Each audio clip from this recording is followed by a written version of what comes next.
Bom, pessoal, então vamos começar aqui com o nosso primeiro painel. A gente se propõe a debater o plano de transformação ecológica apresentado pelo governo agora na COP de 28, acho que muitos e muitas de vocês já devem ter conhecimento. É um plano aí com 3 objetivos, ele tem 6 eixos, depois tem 6 estruturas, né? Então, é um plano bastante interessante. A proposta aqui é a gente passar um overview nele com base na visão das pessoas especialistas que a gente convidou para estar aqui com a gente hoje. Então, para mediar esse painel, eu vou chamar o sócio e líder de ESG e sustentabilidade da PwC Brasil, Maurício Colombari.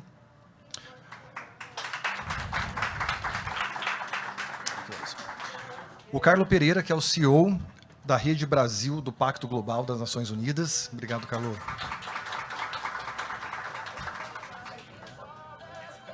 Vamos sentar embaixo da foto para dar a simetria que eles precisam. Adriana Carvalho, que é líder da delegação brasileira do W20 e diretora executiva do Instituto Consulado da Mulher. A gente também vai ter a presença da Patrícia Ellen, que é a cofundadora do AIA, que está finalizando uma demanda aqui no quinto andar, já está subindo para estar com a gente. Inclusive, ela está aqui, chegando com a gente. Então, eu já anuncio a Patrícia Ellen, a cofundadora do AIA Partners e sócio da Systemity. Bom painel para todos. Obrigado, Renato. Nós temos que estar todo mundo aqui com uma aparência de tranquilo, mas a gente está desesperado para saber se o pessoal estava chegando ou não. A Patrícia deu uma certa emoção para a gente, deu tudo certo, né, Patrícia? Obrigado. Enfim, eu sou Maurício Colombari, da PwC. Eu sou um homem branco, de cabelos castanhos, e hoje eu estou de calça jeans e uma camisa listrada. Na fotinha eu estou de óculos, hoje eu não estou de óculos, estou de lente, para uma ocasião especial. E gostaria de de agradecer a todos pela presença, e acho que nós tivemos uma felicidade grande aqui para esse painel, para falar do plano de transformação ecológica do governo, de conseguir juntar aqui 3 figuras super relevantes e importantes nessa temática, que eu tenho certeza que vão contribuir muito com as discussões, né? Acho que, para começar, esse plano de transição ecológica não é do governo, né? É um plano de todos nós, da sociedade. Eu acho que aqui, quando os especialistas que nós temos na plateia são pessoas que tratam do dia a dia dessas temáticas, né? Então, nós estamos falando de finanças sustentáveis, estamos falando de economia circular, transição energética, infraestrutura, bioeconomia, enfim, todos esses temas aí que tenho certeza de que vocês tratam no dia a dia e que, na verdade, dependem de políticas públicas, mas também dependem muito da iniciativa privada para avançar. E acho que a ideia aqui desse painel é conectar essas duas dimensões. Então, eu vou começar a pedir para os nossos participantes se apresentarem e trazer uma consideração inicial acerca desse plano e também como isso se conecta com o que cada um faz e principalmente com a iniciativa privada. Então, Patrícia, já que você está nos recebendo hoje e a PwC acho que aprendeu o caminho, agora não sai mais daqui, né? Patrícia, espero que você não canse da gente, mas a gente traz também esse público aqui extremamente qualificado, então eu queria que você se apresentasse para o pessoal e as suas considerações iniciais acerca do plano e como que se conecta com a atividade que você organiza e a iniciativa privada. Muito bom. Obrigada, Maurício. Bom dia, Adriana, Carlos. Um prazer estar aqui com vocês e uma honra ter todos vocês aqui na AIA. Bom, nosso trabalho aqui é voltado a promover um novo modelo de desenvolvimento econômico que seja positivo para as pessoas, para a natureza e para a economia, os negócios, e que tem tudo a ver com o plano de transformação ecológica. Na verdade, o plano de transformação ecológica é a resposta mais próxima que o Brasil tem a toda essa tendência que está acontecendo no mundo. E só contando um pouquinho, então, a AIA, que é onde vocês estão, é esse ecossistema que junta empresas de diversos setores, e temos aqui parceria com o Pacto, temos parceria com a PwC, com o governo, para que a gente possa ter as organizações fazendo troca de experiências para promover a transição para esse novo modelo de desenvolvimento. Hoje a gente já tem 130 empresas, membros aqui. E o que é esse novo modelo? Bom, primeiro, ele é um modelo que ajuda a gente a prolongar a estadia da humanidade nesse planeta. e para que isso aconteça, a gente precisa se comprometer com a missão 1.5, que é o aquecimento global no limite ali de 1,5 graus acima do período pré-revolução industrial. E, para promover isso, a gente precisa fazer uma grande transformação da nossa economia, a maior desde a Revolução Industrial, ao redor de 5 grandes transformações. Promover soluções baseadas na natureza, produção e alimentar e uso do solo sustentável, transição energética, economia circular e materiais mais regenerativos e finanças sustentáveis. Então, tudo o que a gente faz aqui é organizado ao redor disso. A PwC tem sido um grande parceiro nosso.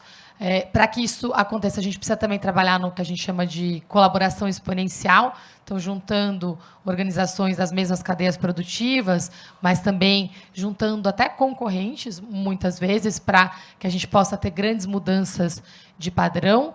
É quase que aquela história, vamos jogar outro jogo? Então, a gente muda as regras, combinou, agora vamos jogar de novo. Então, nesse período da mudança, né, não está valendo, então vamos todo mundo trabalhar junto, inclusive concorrentes. E o que aconteceu, assim, em um segundo, a gente vai ter mais tempo para falar sobre isso. O mundo percebeu a urgência e começou a fazer grandes transformações, juntando não só empresas, mas também governos e a filantropia.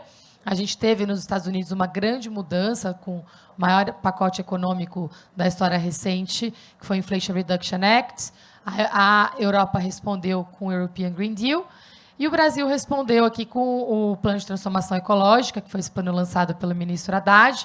E, recentemente, também teve uma sequência de outros planos, que foi o Nova Indústria Brasil, lançado pelo Ministério da Indústria e Comércio, que vai lançar esse mês as metas. Na sequência, a gente também teve a Estratégia Nacional de Descarbonização, lançada pela Secretaria Verde, que lança as metas até agosto. E tem o Plano Clima do Ministério do Meio Ambiente, onde a gente vai ter metas de descarbonização para o país e para as indústrias, através da NDC, né, que é a lei que monitora essa descarbonização, e que vai ter as metas definidas aí, esperamos, antes da COP29. Então, esse é o panorama geral aqui. E o Plano de Transformação Ecológica ele é inovador, porque é o Ministério da Fazenda, lançando um programa voltado ao meio ambiente, à transformação para essa nova economia.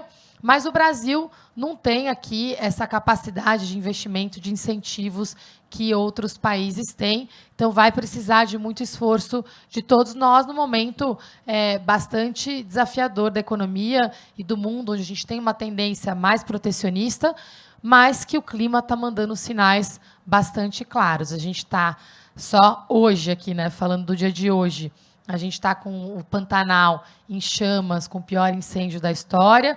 A gente vai ter a Amazônia com a principal seca da história. A gente tem Estados Unidos com a maior onda de calor da história e Europa idem. Então, isso só no dia de hoje, com jornais para quem amanheceu lendo. Então, acho que a gente está com uma mensagem muito clara que a gente precisa responder rapidamente. Então, obrigada, Maurício. Essa foi a introdução para a gente bater um papo. Obrigado, Patrícia. Acho que tem muitos elementos para nós explorarmos aqui na continuidade do painel, e depois eu quero te ouvir em relação aos desafios e como que a gente pode acelerar em relação a todas essas agendas. E agora eu passo, então, para o Carlo, para se apresentar, Carlo, e também, se você puder trazer um pouco, nós tivemos aqui nesse mesmo espaço o Fórum Ambição 2030, né, do Pacto, e se você puder conectar um pouco, vamos dizer assim, esse plano do governo com as iniciativas e com a Ambição 2030 e como tem se conectado com a iniciativa privada, e depois nós também exploramos mais um pouquinho no decorrer do painel, tá bom? Claro, obrigado, Maurício. Bom, sou Carlos, sou um homem branco, cabelo castanho, transplantado recentemente, ou implantado recentemente, não sei como fala. Achei importante trazer essa informação de... O que você acha? E tenho 1,81 m aqui, e estou todo de preto hoje, né? Deixa eu combinar com o dia que também está assim.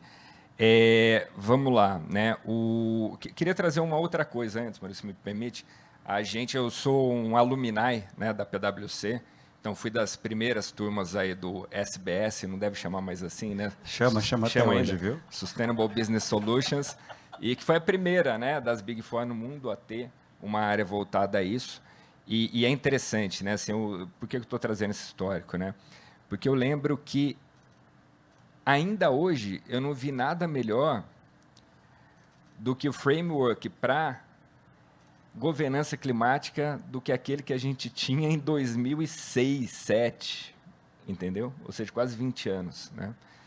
E daí isso me fez a estudar psicologia ambiental, que é isso, né? Isso que a parte está falando, todo o impacto que a gente vê, né?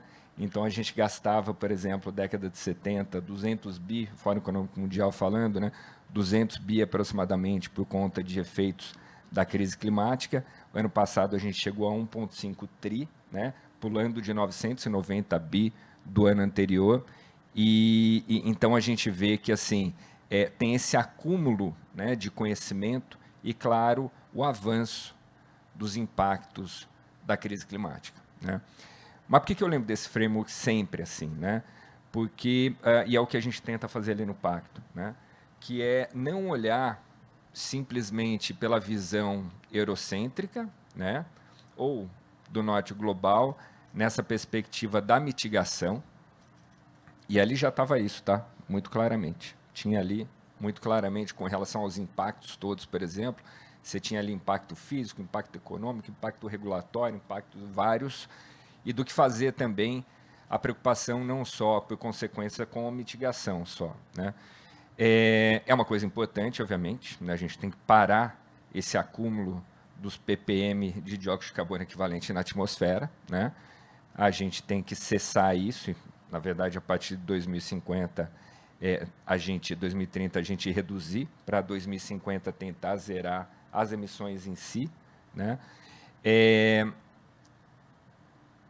Mas o que é importante, a gente tem visto isso cada dia mais agora, e é isso que a gente está fazendo no Pacto, tentando fazer no Pacto, é claro, tem ali um programa voltado para a mitigação, né?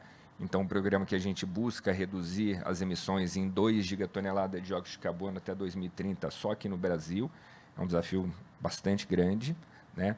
Dado que a gente sabe que, e o plano de transformação ecológica ele reflete isso, a gente sabe que, diferente dos outros países, né, da média global, e não estou falando aqui só em países desenvolvidos, estou falando em países em desenvolvimento também, a gente sabe que a gente não tem aquele perfil de 80% da matriz de emissões de gás de efeito estufa vinda de energia, né? E geração de energia inclui transporte também. A gente tem outros desafios por aqui, e desafios esses que muitas vezes não estão diretamente atrelados, a maior parte não está atrelado diretamente ao setor privado, né?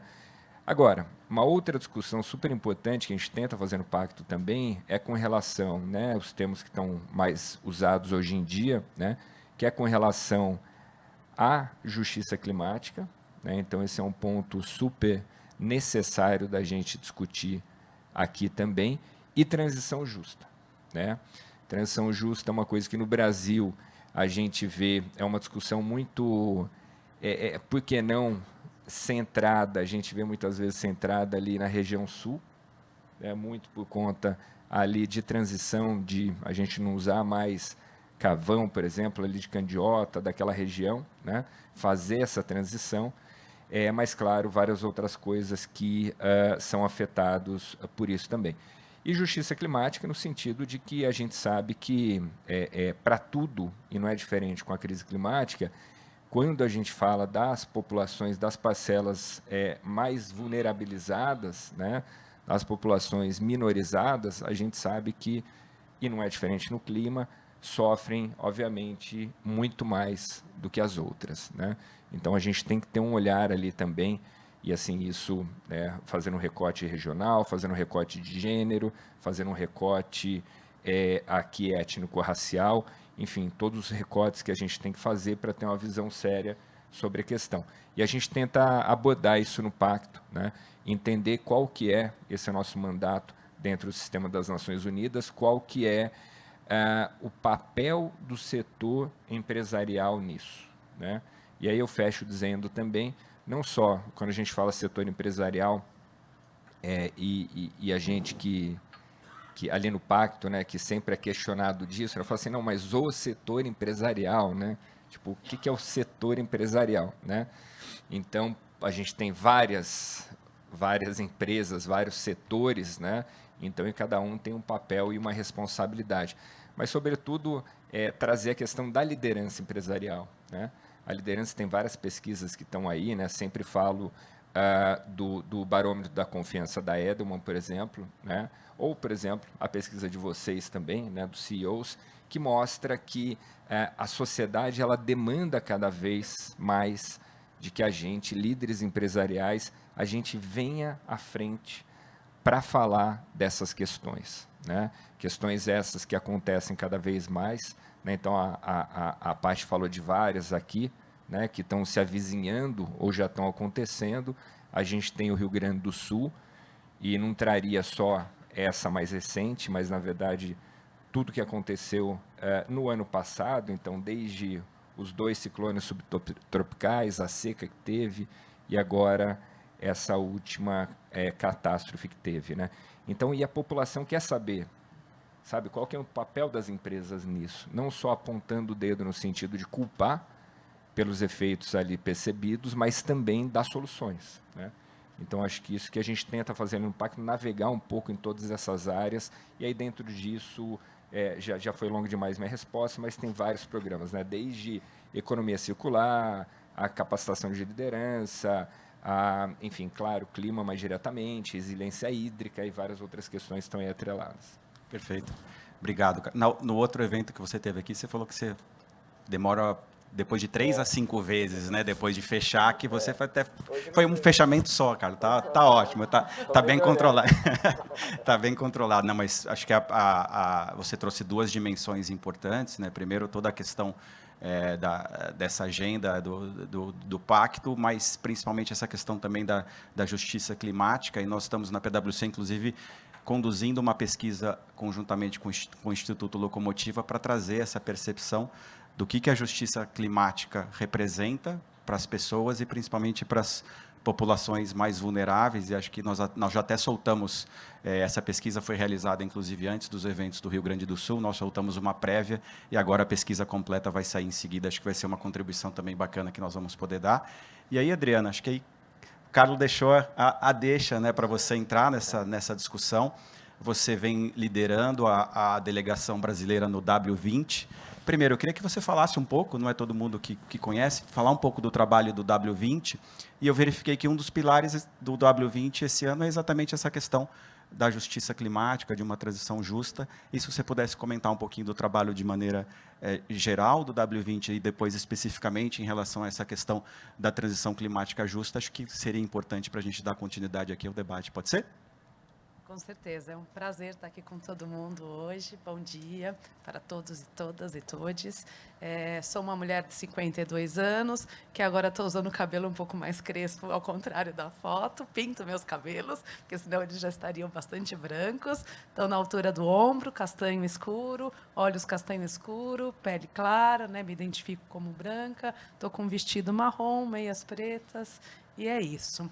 Então, vamos lá, né? Um pouquinho, acho que a minha frase que eu ouvi muito num debate que eu fui de racismo ambiental há 2 semanas atrás essa mudança para quem e por quem, tá? Então, acho que a primeira reflexão, antes de eu explicar um pouco o W20, é que quem está aí com o grande poder econômico, o grande poder político, né? Onde estão as mulheres, onde estão as pessoas negras, onde estão as pessoas ribeirinhas, né? Onde estão as pessoas do norte, do nordeste. Então, a gente tem aí uma dominância grande do sudeste, a gente tem uma grande dominância de homens brancos, né? Então, como é que a gente vai pensar realmente em tudo isso se a gente não espelhar minimamente nesses lugares essa diversidade, né? Então, eu sou conhecida como a chata que fala bastante de gênero, tá? Mas eu espero que vocês não me achem chata, que vocês possam transcender isso e realmente se apropriar disso. Então, um pouquinho do W20, daí depois eu comento, acho que nessa primeira rodada eu quero comentar com vocês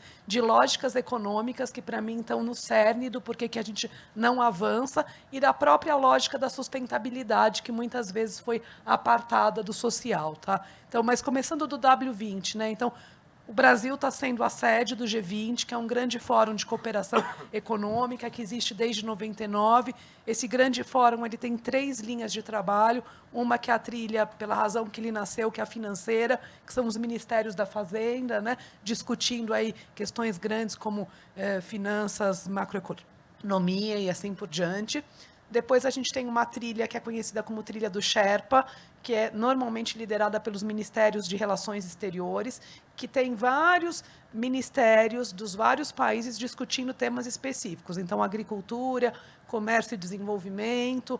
Esse ano a gente também tem nessa trilha de governo a questão do empoderamento das mulheres, né? Então, tem sustentabilidade. Então, essa é a discussão de governo. E, por último, a gente tem uma trilha independente dos governos, que é formado por sociedade civil, por academia, inclusive por negócios, dependendo do grupo, e aqui que está o grupo W20, que é focado no empoderamento econômico das mulheres e na equidade de gênero. Mas a questão das mulheres esse ano, ela é uma agenda ou um esforço do B20, que é o grupo de negócios, tá? É também um esforço, esse é um esforço também histórico, o grupo de sociedade civil, que é o C20, sempre olha essa questão.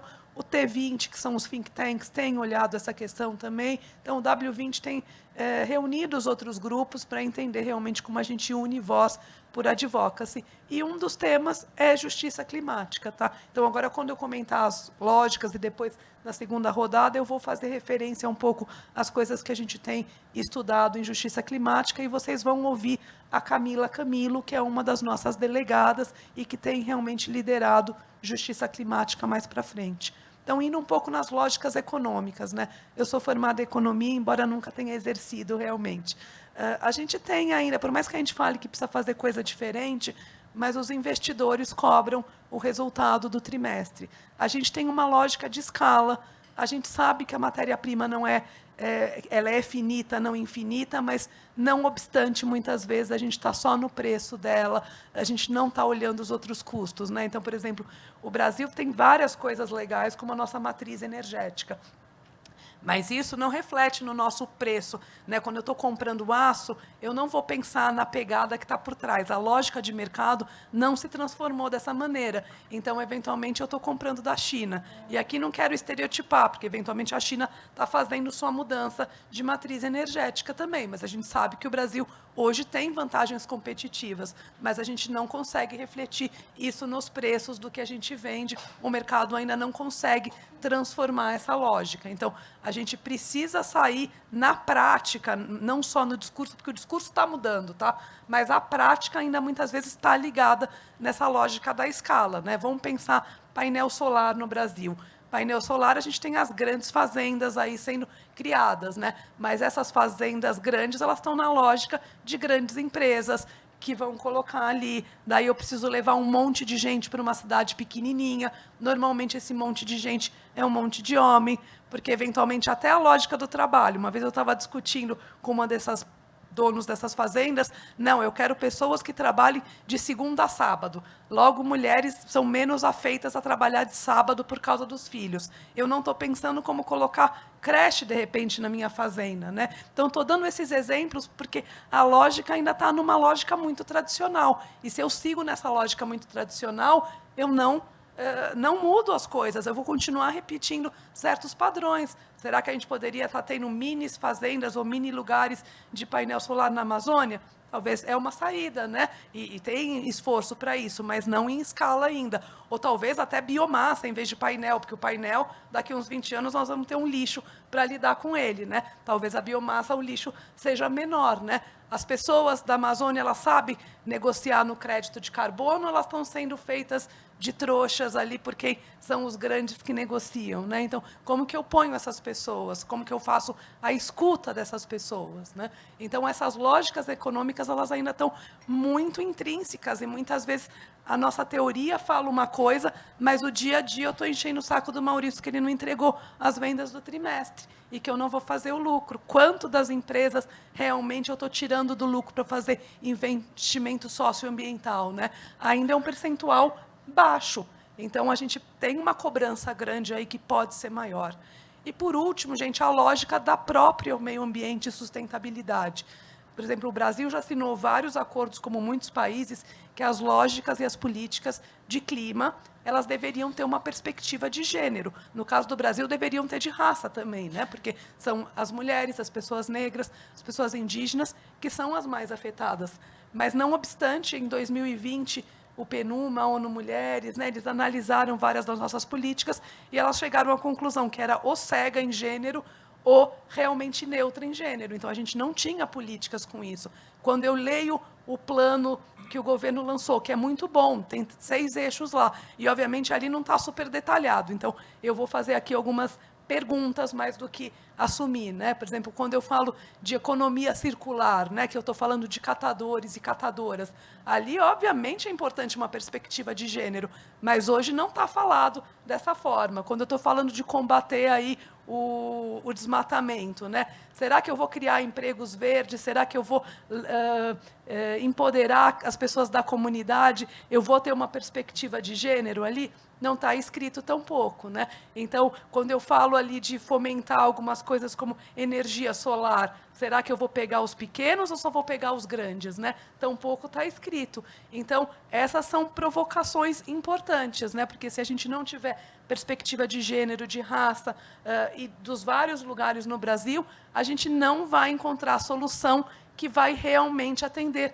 essas pessoas, né? A gente vai, de novo, encontrar a solução que vai beneficiar quem já está no jogo, quem é grande, e vai continuar acumulando para as pessoas grandes. Então, acho que esse é o meu início de provocação aqui com vocês. E daí, só uma coisa, em justiça climática, por exemplo, uma das nossas recomendações é que as crises climáticas tenham a resposta às crises, né, como aconteceu no Rio Grande do Sul, como acontece em outros lugares, né, porque aqui a gente pode falar porque que a gente se indigna mais com algumas crises do que outras, e seria todo um outro debate, né, porque tem vários que a gente ignora, mas como a gente tem perspectiva de gênero nessas respostas, a gente não tem hoje, né, e a gente precisa ter. Então, essa, por exemplo, é uma recomendação que o W20 está fazendo e vai continuar batendo nessa tecla. Perfeito, Adriana. Eu acho que quando a gente fala dos 6 eixos, e tem um eixo que fala da questão de infraestrutura e da questão de adaptação, e nessa temática do Rio Grande do Sul isso ficou muito claro, né? Ou seja, e acho que o Paul Poma, aqui no evento que vocês conduziram, trouxe isso, né? O custo de não agir é muito mais alto do que o custo de agir, e agora a gente está tendo esse exemplo, né? Olha o que a gente vai precisar fazer para reconstruir esse Estado e, principalmente, para criar uma infraestrutura que possa impedir que esses eventos voltem a acontecer, né? E aí eu faço a conexão com você, Carlos. Como é que você vê esse momento? E, enfim, né, e a Patrícia trouxe não só essa temática do Rio Grande do Sul, mas o tamanho dessa crise climática que nós estamos enfrentando. E uma outra questão que o Paul Poma trouxe aqui no evento é que, de fato, nas discussões globais, em algum momento, parece que essas temáticas, principalmente relacionadas ao clima, elas foram deixadas de lado por algum momento, porque ficou muito mais bacana falar de inteligência artificial e tecnologia e tal. Você vê que, de fato, agora, o tema volta a ter a atenção que merece, ou você acha que ainda a gente precisa acelerar à luz de tudo que está acontecendo no mundo na atualidade? Não, a gente precisa acelerar muito, né? Tema que está na moda aí, né? Que o tema é incontornável, de fato né? Eu sempre comento com as pessoas, também eu que trabalho com isso há muito tempo, e com clima há muito tempo também, e eu lembro da época que estava, por acaso, na PwC ainda, né? E aí eu vi o mercado de carbono nascer e colapsar, né? E aí o que acontece? Também crise ali, 2008, 2009, né, subprime, e o tema vai lá para baixo, né? Só que é diferente esse momento que a gente tem hoje, né? Primeiro que, assim, não é que tenha ido lá para baixo tão fortemente assim, né? Por exemplo, quando a gente pega renováveis, né, você teve pela primeira vez um descolamento da curva da instalação de potência para energia renovável, com crises econômicas, né? Porque até então sempre teve ali um paralelismo muito grande, né? E ali não. Ali veio a crise e renováveis continuam aumentando, apesar de mercado de carbono ter claramente colapsado, porque a produção diminuiu, você não tem que compensar nada, você não tem... enfim, e aí, claro que o mercado foi para cucuia, né?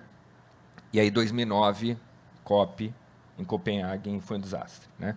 Para mim, que assim, a única COP que foi um desastre mesmo foi essa COP. O momento é diferente, né? O momento é muito diferente. Pelo acúmulo que a gente vê, assim, não só de conhecimento, mas de desastres, a gente consegue medir muito mais e a população consegue perceber muito mais. E aí que faz parte do que eu falava de psicologia ambiental. Porque até então, 20, 30 anos atrás, você via já mudanças, claramente, né? Por exemplo, quando a gente fala de Rio Grande do Sul, quando a gente compara, a gente sempre teve esses fenômenos ali, mas se você comparar a década de 60, 70 com 80, 90 e agora, aumentou muito. Só que, ou seja, lá 80, 90 já tinha aumentado muito, né? Mas não era aquela percepção tão clara de que alguma coisa estava acontecendo, né? Então, por isso que a população em geral não estava tão envolvida, imagino eu, né? E aí eu trago sempre duas pessoas, né? O Ian Bremmer e o Georg Kell, que foi o fundador ali, né? O que operacionalizou para o Kofi Annan o lançamento do pacto e ficou por 15 anos como CEO, né? E por que eu trago os dois? Assim, coincidentemente, naquela semana, o Ian Bremmer lançou um livro e o Georg Kell, ele publicou um artigo na coluna que ele tem na revista Forbes, né? E foi interessante que os dois eles eram muito similares, né? E traziam exatamente o que você estava dizendo, né? Eles falavam que por que a gente não vai ter por que não vai voltar para trás, não vai voltar essa discussão, né? Para trás, assim, por alguns motivos. Um motivo que os dois falavam ali da questão geracional, né? Então, as gerações hoje em dia já estão mais atentas a esses temas. A outra questão é o efeito físico da crise climática, né, dentro dos vários tipos de efeito. Então, que assim, cara, é inegável hoje. Eu sempre lembro também, mesmo, por exemplo, ali, o debate Trump e Biden, né? O Trump ele não conseguiu, no debate, ser negacionista. Não foi, né? A gente sabe que continuou falando antes, depois, tal. No debate, ele não bancou, né? Por quê? Porque tá difícil ser negacionista, né? Para quem é negacionista, a vida está bastante complicada, né? E o outro motivo era, então, com relação à tecnologia, né? Só que daí eles diferiam um pouco, o Ian Bremmer falando no desenvolvimento das tecnologias, tanto que dos 10 riscos que eles lançam, né? Todo ano, o pessoal da Eurasia, ele tinha clima, como teve nos anos anteriores, só que nesse ano especificamente, ele falava do risco da competição crescente para o fornecimento de tecnologias para o combate à crise climática, principalmente Estados Unidos e China, né?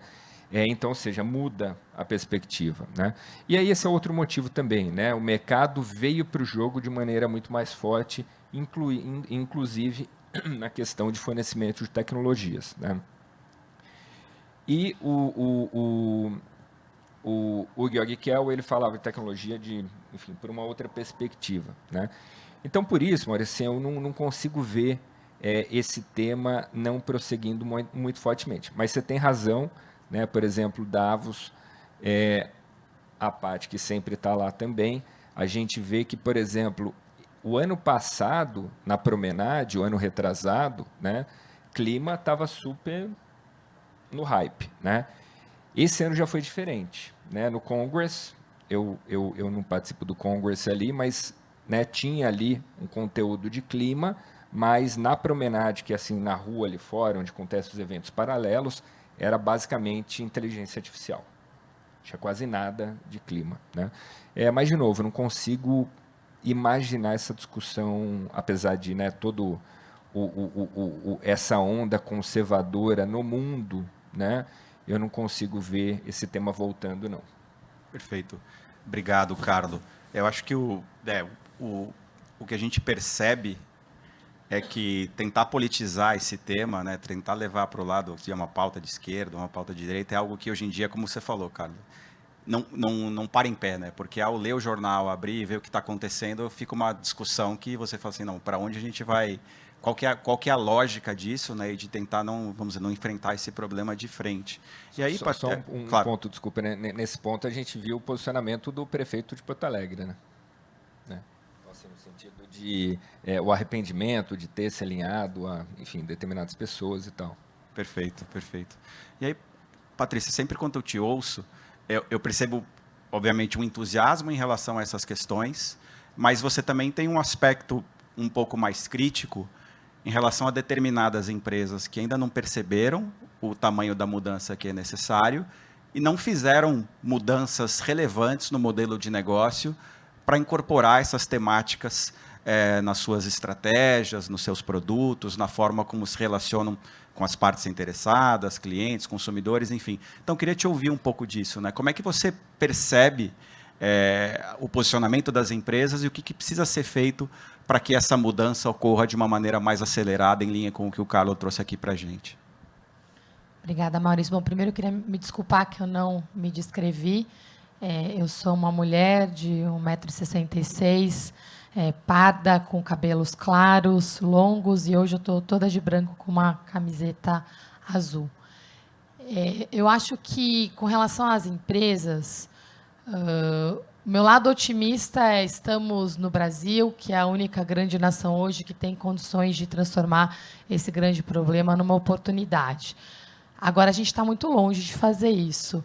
E eu sempre, quando a gente tem esses eventos, eu costumo perguntar quem sabe o que é o Plano de Transformação Ecológica. Se eu perguntar o que é o Inflation Reduction Act, pouquíssimas pessoas sabem. E a gente passou por uma transformação econômica muito acelerada nos últimos 2 anos. Os países estão super protecionistas.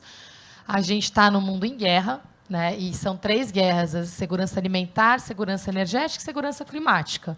E quando a gente não reconhece isso, o chamado Sul Global, que é onde o Brasil está, acaba ficando muito prejudicado em todos os debates. A gente está tendo o G20, e o Brasil é a casa do G20 agora. A Adriana aqui falou, né, do que está sendo feito no W20, a gente tem T20, tem B20, amanhã eu vou estar lá no Rio no B20, mas você pega uma discussão específica, que é de trade, por exemplo, não entrou no G20 com a prioridade que deveria entrar. Ela entrou tangencialmente dentro de energia, dentro de bioeconomia, mas por que deveria entrar? Porque enquanto a gente está aqui, né, tentando criar programas para os negócios, as empresas hoje estão com seus recursos concentrados no norte global. Teve uma realocação, de novo, de orçamento. Qualquer empresa multinacional hoje vai estar investindo muito onde? Estados Unidos e Europa. A gente fez uma análise de trade essa semana, até pela Força-Tarefa Voluntária, aqui com o Plano de Transformação Ecológica, tema de reunião amanhã, com o Ministério da Fazenda também.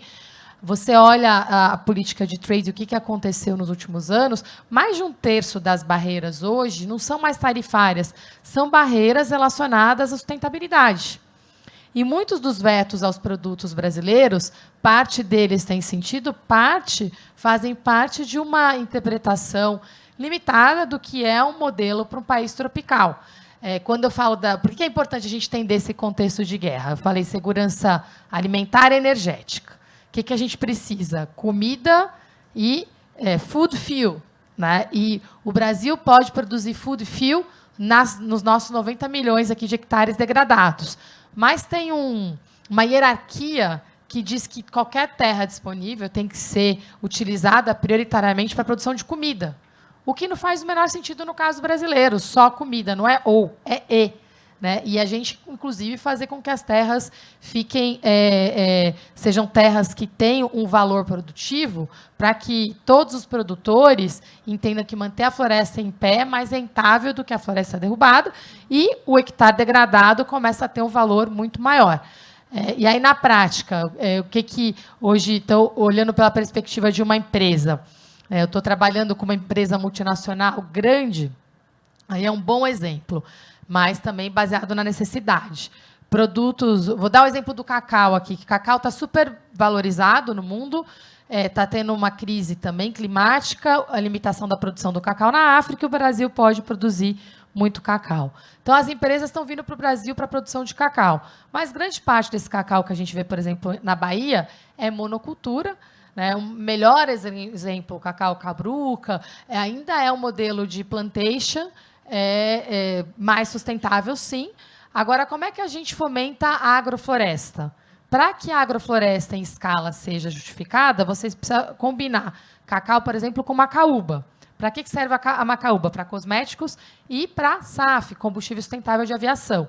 Só que se eu for produzir SAF com base em macaúba, e teve um grande anúncio agora, a da Selen com a Mubadala, eu tenho um veto de acesso aos mercados internacionais por causa da história da palma da Indonésia. Então, é uma confusão global por causa dessas guerras.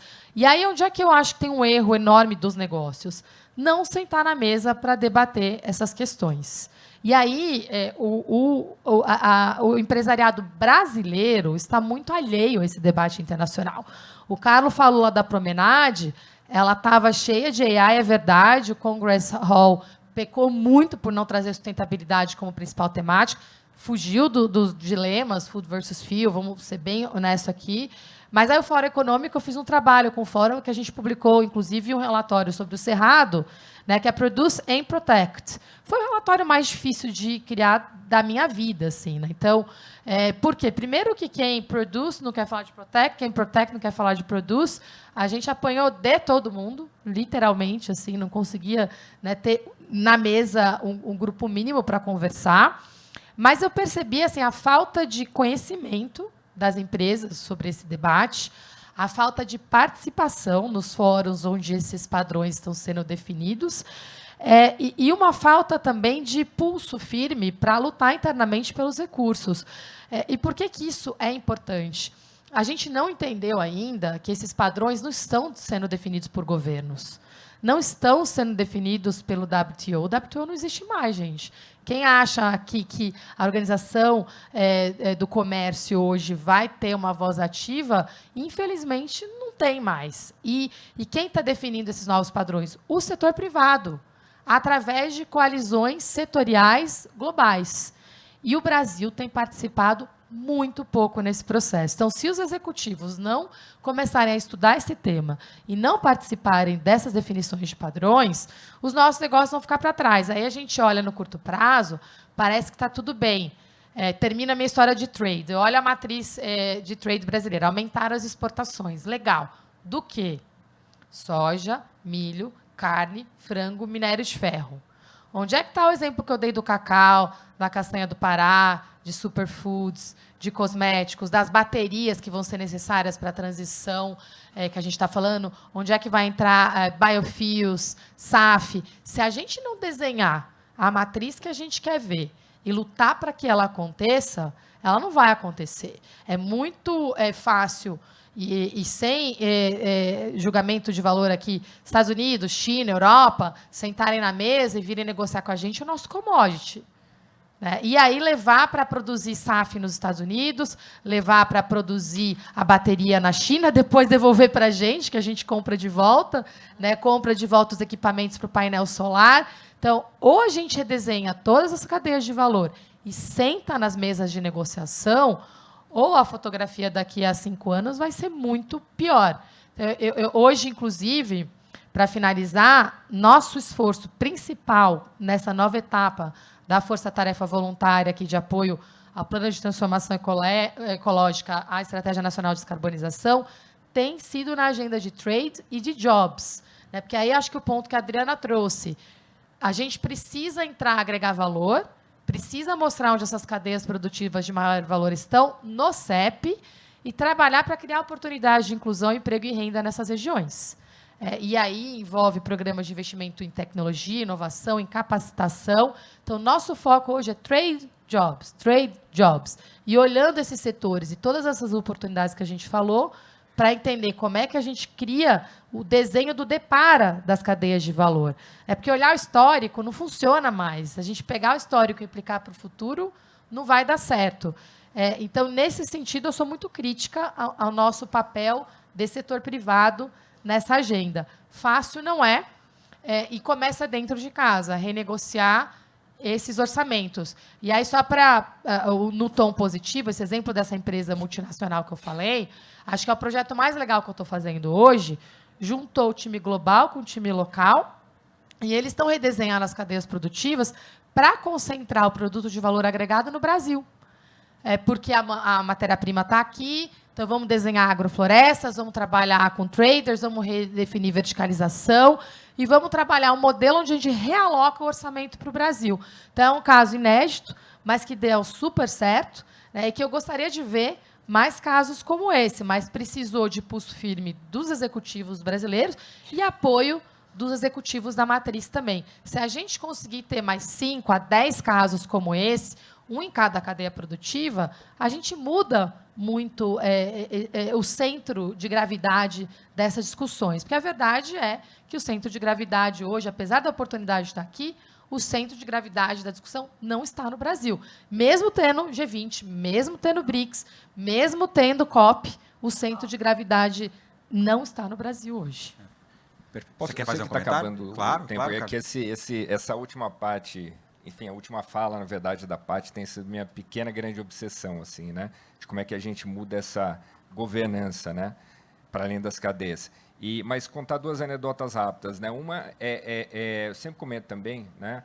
O Itamaraty tem essa anedota lá eterna que eu acho muito boa, que é que a Suíça conseguiu colocar iate como um bem ambiental, né? E a gente não conseguiu até hoje o etanol, né? E aí liga, né, que a gente teve um esforço grande, eu participei também isso há 2006, 2007, de internacionalização do etanol, né? E não avançou muito, né? E conversando com o CEO da Flashman Hillard, que é uma maior empresa de PR em Bruxelas, né? Ele falou, cara, eu não vejo, isso que a Paty estava falando, eu não vejo brasileiro em Bruxelas. Não vejo. Então, Acho assim, que um tema muito importante. Acho que 2 coisas, né, dentro do que a Patrícia falou. Primeiro, acho que falta protagonismo do Brasil pelo tamanho da oportunidade. E segundo, nós temos ilhas de excelência, né, ou seja, iniciativas muito boas, mas que são muito isoladas e, de fato, não dá a volumetria que nós precisamos para avançar de uma maneira mais consistente, né? Então, o pessoal está fazendo alguns sinais aqui que a gente está partindo para o final, mas eu queria pedir aqui mais 2 coisas. Primeiro, eu vou fazer a última pergunta para a Adriana, e se a gente tiver tempo para uma pergunta só do público? Uma só? Então, infelizmente, só uma pergunta, mas acho que a discussão estava boa, o tempo passa rápido, aí a gente vai abrir para uma pergunta, se o pessoal deixar, a gente faz 2, mas se vocês forem rápidos. Uma coisa que eu aprendi, assim, não é o número de perguntas, é o tempo da resposta. É o tempo da resposta, né? Exatamente, boa. Mas para você, Adriana, até porque acho que era um tema super relevante que você queria trazer, e essa questão do Rio Grande do Sul deixou muito claro, né, a questão das vulnerabilidades, né? Foi uma crise que afetou 100% dos gaúchos, eu tenho certeza disso, mas a possibilidade de resposta das pessoas foi muito diferente, né? Ou seja, enquanto algumas pessoas perderam tudo, foram para abrigo e tal, outras tiveram, enfim, o privilégio, a felicidade de poder ir para sua casa do litoral, e aí, enfim, não tenho nada contra isso, reduzir um pouco da pressão do consumo, enfim, mas demonstra aí o nível de resposta que cada um pode dar para esse tipo de coisa, né? Então, se você puder trazer para essa questão da transição climática justa e o trabalho que vocês estão fazendo, acho que a gente fecha o painel e passa para essa pergunta do público, e se a gente puder aqui ser um pouquinho mais objetivos aí para a gente conseguir ouvir um pouquinho a plateia também, por favor. Obrigado, Adriana. Claro, eu acho que eu queria trazer alguns números, tá? Então, 80% das pessoas, quando tem crise climática, 80% das pessoas que são forçadas a sair de casa são mulheres, tá? Então, acho que isso é um dado bastante relevante, né? A organização, por exemplo, Save the Children, ela fala que 40% da força de trabalho agrícola são mulheres e meninas, e elas são responsáveis por 80% do alimento produzido, né? Quando a gente fala aí da crise da fome, né?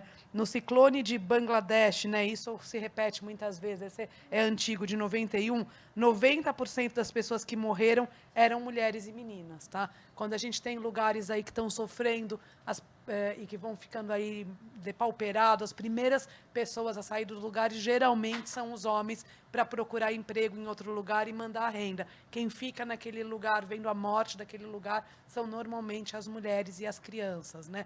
Quando a gente pensa nas pessoas jovens, né, elas vão viver muito mais tempo com tudo que a gente está deixando aqui de resultado, elas também sofrem bastante aí, né, com todas essas questões, em especial as mais vulneráveis, né? Então, as em situação de maior vulnerabilidade. Então, eu fazer as reflexões finais. Eu acho que quando eu escuto a Patrícia, aí eu penso na agricultura, né? O agronegócio no Brasil é 24% do nosso PIB.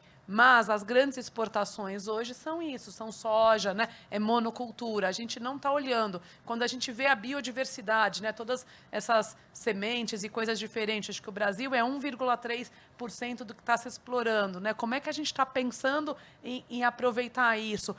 Quem vai estar envolvido e vai se beneficiar, né? Então, eu vou pegar o agronegócio aqui, porque eu acho que ele é muito simbólico no nosso país, né? Ele tem um alto potencial e, infelizmente, as pessoas ficam presas aí, eu acho que não é no racional, é no emocional, é no psicológico, né? Então, é realmente uma visão muito limitada, de curto prazo, e se a gente não mudar, e tem que mudar essa visão mesmo, gente, porque se não mudar isso, não vai conseguir sentar na mesa, como a Patrícia falou, para negociar, não vai conseguir imaginar que não é só o cacau na monocultura, é o cacau com o outro. Então, assim, tem que ter uma visão mais elevada mesmo, assim. Então, não é fácil. Então, acho que só Nilza da Silveira, Freud explicam certas coisas. Então, a gente está precisando ir mais no divã, está precisando se libertar aí de alguns preconceitos para poder abraçar oportunidades de negócio que vão fazer a diferença do nosso país, das nossas comunidades, e se fizer a estratégia certa, pode gerar um monte de emprego legal para as mulheres, que hoje são as que mais sofrem com o desemprego, para as mulheres negras, para essas comunidades que estão ali minguando, né? E daí, quando eu falo, se eu vou numa comunidade mais fraca, com uma grande obra, qual é a capacidade dessa comunidade de falar não para a grande obra? Porque aquela é a única esperança de desenvolvimento econômico. Então, essa não é uma consulta muito justa, porque eu estou pegando alguém que está praticamente morrendo para pegar a bênção, né? Então, é isso, gente. Eu acho que tem muita oportunidade legal de investir na capacidade do Brasil, que tem uma produtividade baixa, que tem um problema de desemprego enorme, mas que não está formando as pessoas para o que precisa, né? E quem vai ser formado? Por exemplo, vou pegar painel solar também. O governo passado, junto com o GIZ, que é uma organização super séria, junto com o Sistema S, fez aí um monte de curso, acho que 6 mil vagas para treinar a gente em painel solar. Mas estava treinando gente completamente fora do lugar onde estava a necessidade de trabalho, não tinha uma conexão direta com o emprego e não estava sendo capaz de atrair diversidade, realmente pessoas diferentes, mulheres, pessoas em situação de maior vulnerabilidade para aproveitar esse curso e esse know-how, né? Então, assim, você precisa trabalhar essas duas pontas, quem você traz para a formação e uma formação que realmente esteja conectada com o mercado. Então, é isso que eu deixo. Você tinha feito uma última provocação para mim, que eu queria fazer um último ponto, mas que me deu um branco. Então, acho que eu vou ter que fazer nas considerações finais. Do Rio Grande do Sul? Do Rio Grande do Sul. Então, assim, claro, você precisa de respostas, porque eu dei alguns dados para vocês e a gente viu aí, seja até para pensar no abrigo, na resposta da violência, porque em situações como a que acontecem no Rio Grande do Sul, a gente vê a violência que já está na sociedade, né? Porque as crianças no abrigo, elas não foram estupradas ou sofreram um assédio de alguém desconhecido. Elas sofreram da própria pessoa da família, muitas vezes, né? Então, assim, mas como você pensa nessa resposta, né? Como que as mulheres vão ficar com o cuidado das crianças, se na maioria dos casos, se as escolas não estão funcionando? Como é que você vai fazer um círculo aí para que elas tenham condição de gerar emprego, né? E voltar. Mas o que eu fico triste é porque o Rio Grande do Sul foi agora, mas o Brasil, a cada verão, a gente tem uma desgraça, né? Seja em Petrópolis, seja em Angra, seja em Recife. Então, assim, o número de desgraças está aumentando, infelizmente, porque a gente não está preparando. Quando a gente lê no jornal qual é o número de cidades que estão preparadas com um plano para a crise, é pouquíssimo, gente. Então, assim, é uma questão, como o Carlos falou, eu fui num summit em Berlim, que estava discutindo, todo mundo fala que segue indo para frente, mas a pergunta não é se está indo para frente, é se vai no ritmo que nós precisamos para dar conta do 1,5. E, do jeito que estamos, não está indo no ritmo. Então, acho que a gente precisa de provocações mais profundas, de incentivo mais profundos, senão vai passar mais um ano e nós vamos estar aqui debatendo muito parecido. Fechado. Obrigado, Adriana. E aí eu vou passar, então, para uma... Pode ser, Renato, uma pergunta e a gente finaliza? Tem alguém que teria uma pergunta? Aqui, ó, por favor.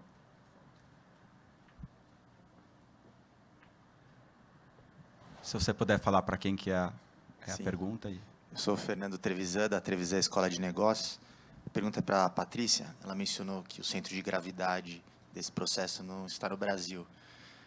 Mas deu o exemplo dessa multinacional que passou a considerar a produção aqui no Brasil. Eu queria entender melhor se esse processo decisório da empresa foi tomado por uma lógica econômica, considerando matéria-prima local, mão de obra, ou fruto de uma conscientização maior do desenvolvimento do Sul global, ou uma combinação dos dois fatores, por favor. Obrigada, Fernando. Foi as duas coisas, mas principalmente a econômica. E aí que eu acho que está a vantagem a gente mostrar dados. Eu quase vim hoje com a minha camiseta predileta, que é mais dados, menos drama. E eu acho que a gente precisa mostrar os dados, porque no Plano de Transformação Ecológica, nosso estudo voluntário mostrou que dá para dobrar o crescimento do PIB do Brasil, criar 10 milhões de oportunidades de emprego e renda, crescendo em várias áreas da economia, exatamente alavancando esses novos modelos. Então, se a gente mostrar cada uma dessas oportunidades, que foi o que eles fizeram. Eles mostraram no case, né, na transição da produção para cá, tanto no aumento do produto base, que é o commodity, eles virarem produtores, ter uma verticalização, fazer o processo produtivo aqui, o quanto que poderia crescer o negócio. Então, o resultado daquele cenário era muito atrativo, o que fez com que tivesse uma mobilização da empresa inteira para iniciar esse processo agora de desenho e piloto. Então, eu acho que isso se aplica para todos os casos. E talvez o que a gente precise, tanto para o Brasil como um todo, mas para os setores específicos, é ter esse norte, né? Desenhar onde é que a gente quer chegar. Esse é o lugar que a gente quer chegar e fazer de trás para frente. Como é que a gente chega lá? E esse é o único momento que a gente vai ter chance de fazer isso. Não vai ter outra COP, outro G20, outro BRICS no Brasil. E a gente está no ponto de inflexão da missão 1.5. Essa virada pode acontecer agora nos próximos 2, 3 anos. Então, a gente é solução do 1.5, é solução local para o crescimento do PIB, é solução para a geração de oportunidade de emprego e renda, e é solução para acelerar essa transição global também. Mas tem que mostrar os dados. E aí, quando a gente ideologiza ou não prioriza, fica acanhado, todo mundo pede oportunidade. Pede oportunidade política, que você vê um presidente que foi eleito pela agenda de inclusão, passou o dia do trabalho e não falou de emprego verde. Aí você vê as empresas que estão com oportunidade agora de já começar a negociar orçamento para o ano que vem, porque a maioria fecha agora, né, porque é orçamento anual zera para setembro, e estão acanhadas porque as pessoas ficam com medo de apresentar projetos. Então, você apresentar um projeto com uma grande oportunidade é bem visto. Então, a gente precisa transformar esse perde-perde num ganha-ganha. E aí a camiseta entra. Então, mostrar os dados, o sonho e ir atrás para implementar com esse DNA que a gente tem brasileiro, que é da cultura do empreendedorismo, né, do testar, do inovar. E aí eu acho que a gente pode virar esse jogo rapidamente. Perfeito, obrigado, Patrícia. Nós estamos encerrando. Patrícia, inclusive, você fez uma ginástica na agenda para conseguir estar com a gente. Então, 3 minutinhos aqui, são 10h33. Só vou pedir, então, 1 minutinho de considerações finais, e aí a gente já encerra, libera a Patrícia. Ela pode... Carlos, você quer começar?